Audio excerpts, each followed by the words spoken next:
And we have now been in the empire business since at least 1900 with the conquest of the Philippines. The local population did not want us there. We promised them independence. We killed 220,000 of them while subduing them.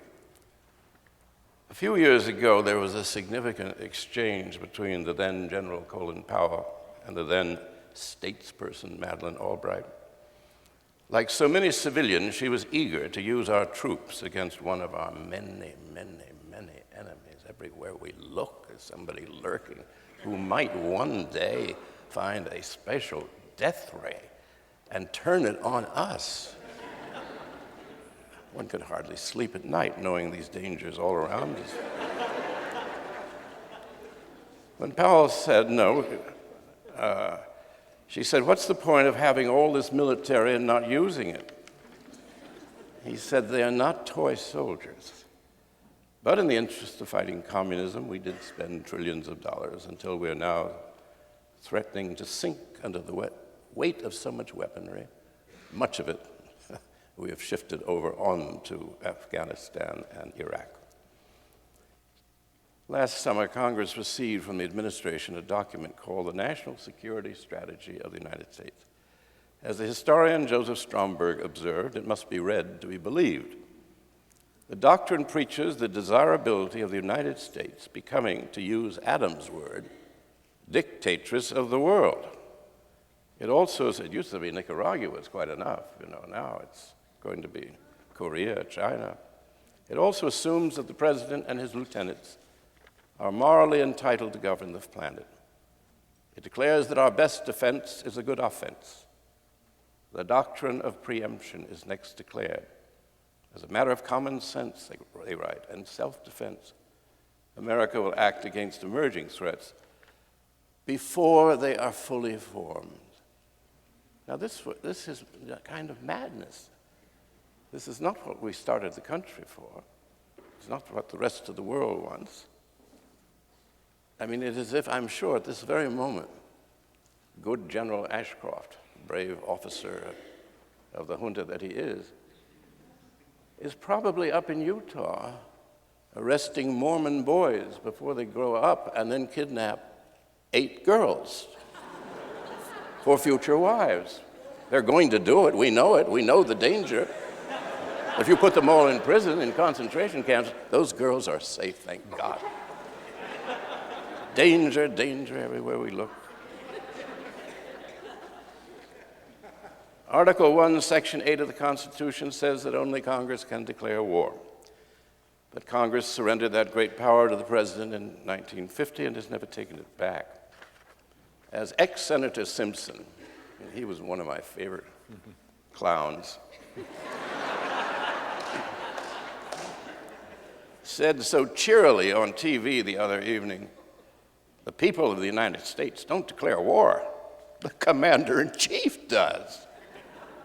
So in great matters, we are not guided by law, but by faith in the president, whose powerful Christian beliefs preach real faith is the substance of things hoped for, the evidence of things not seen. In response to things not seen, the USA Patriot Act was rushed through Congress 45 days after 9/11. We are expected to believe that its carefully crafted 342 pages were written in that short time. Actually, it reads like a continuation of Clinton's post-Oklahoma City Anti-Terrorist Act. The Patriot Act makes it possible for government agents to break into anyone's home when they are away, conduct a search, and keep the citizen indefinitely from finding out that a warrant was issued or not. They can oblige librarians to tell them what books anyone has withdrawn. If the librarian refuses, he or she can be criminally charged. They can also collect your credit reports and other sensitive information without judicial approval or the citizen's consent. Finally, all this unconstitutional activity need not have the slightest connection with terrorism. Early last month, the Justice Department leaked Patriot Act II, known as the Domestic Security Enhancement Act, as of January 9, 2003. It has not yet gone to Congress, but it has certainly been leaked, and I saw parts of it. Here's a provision.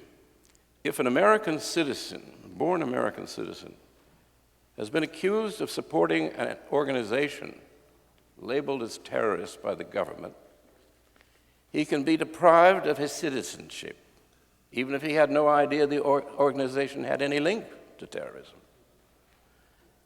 Provision of Act II is also made for more searches and wiretaps without warrant, as well as Section 201, secret arrests. In case a citizen tries to fight back in order to retain the citizenship he or she was born with, those federal agents who conduct illegal surveillance with the blessing of high administration officials are immune from legal action. A native-born American deprived of citizenship would presumably be deported, as today a foreigner-born person can be deported. Also, according to American citizens, the provision has some wonderful language in it. It says he can be deported, he's stripped of his citizenship, deported from the United States. Then they suddenly thought, well, what country would want him, you know? We better rephrase this. Because he can't, of course, get a passport, as he doesn't have citizenship. So the thoughtful devisers of our domestic security enhancement authorizes the Attorney General to deport him, quote, to any country or region, regardless of whether the country or region has a government. Well, it sounds like heaven to me.